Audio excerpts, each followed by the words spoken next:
Okay, so this episode's all about travel, and we love some travel hacks around here. So that's why you're here, Rachel. Yes, so thank you for having me. No, thanks for being here. Okay, so what are some of the common mistakes people make when they travel? I think the most common mistake that people make is simply just not planning ahead. People think that they're going to get a last minute deal by waiting to the last minute, and that's just simply not true. The fact of the matter is really that there's more people traveling now than ever. So you kind of have to be on top of your game to be able to get the flights that you want. And then if you wait till last minute, maybe your resort is sold out.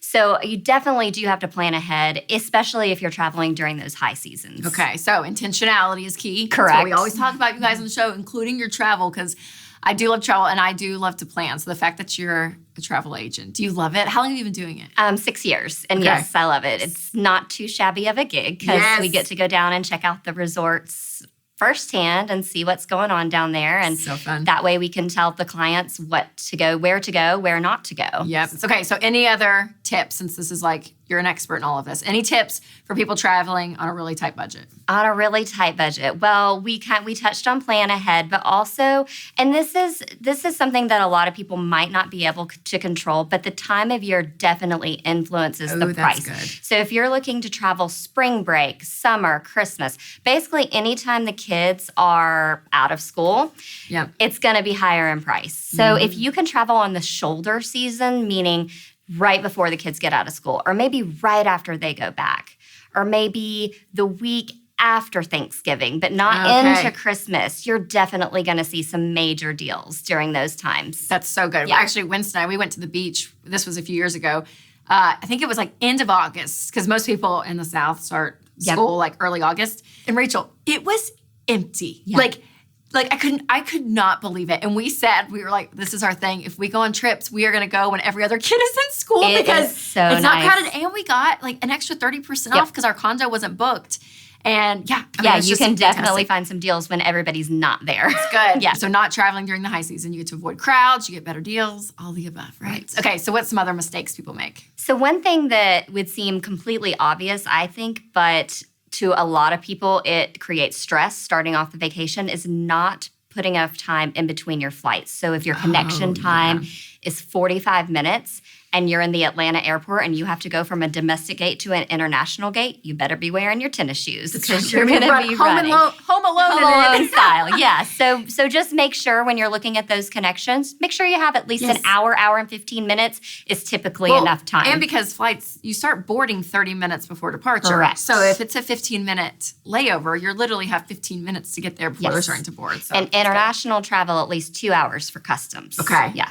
And speaking of customs, I know passports are a thing. We just went with my family to Mexico, and my dad was like on us. He's like, check your passports, because I didn't even realize they expire like 6 months before the expiration date. So a lot of people don't know this, and I've heard some nightmare stories of people getting to the airport. Their passports aren't actually expired when they're boarding the plane, but they expire within 6 months of the day they're leaving. So check your passports. Make sure that when you look at the passport date, it is actually 6 months from the date that you are leaving on that day. That is so crazy. Oh my gosh. Okay, so any other mistakes you can think of? Another one I think that I see a lot with clients is trying to do too much too quickly. Okay. So my advice is pick your top 3 places you want to go, park it, immerse yourself in the culture, and then maybe take a few day trips here and there. That's going to save you time traveling all day. It's also going to save you money. Yes. So definitely try to slow down a little bit as a society. We're all like, let's do it. Let's see it all. Let's get it all in. But enjoy yourself.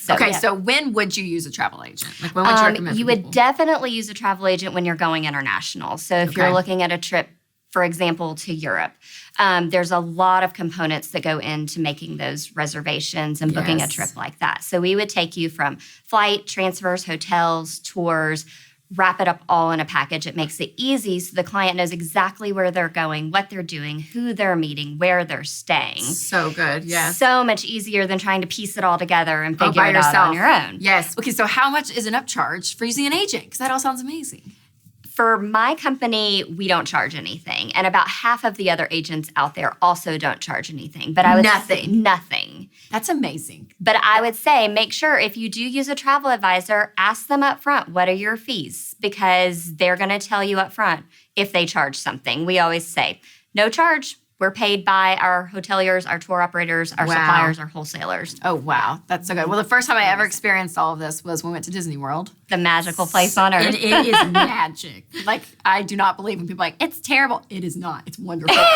But they have Disney travel agents, basically. And I like mentioned it, I think even on social media, and I had all these women be like, this is what I do.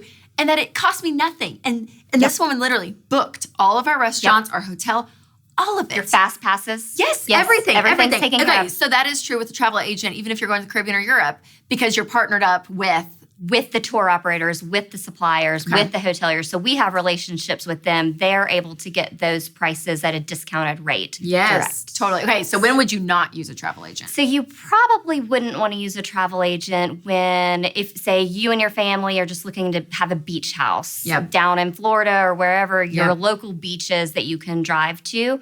You probably wouldn't want to use a travel agent because those are privately owned. Right. You could VRBO, Airbnb, whatever. exactly. Yeah. Okay. 100%.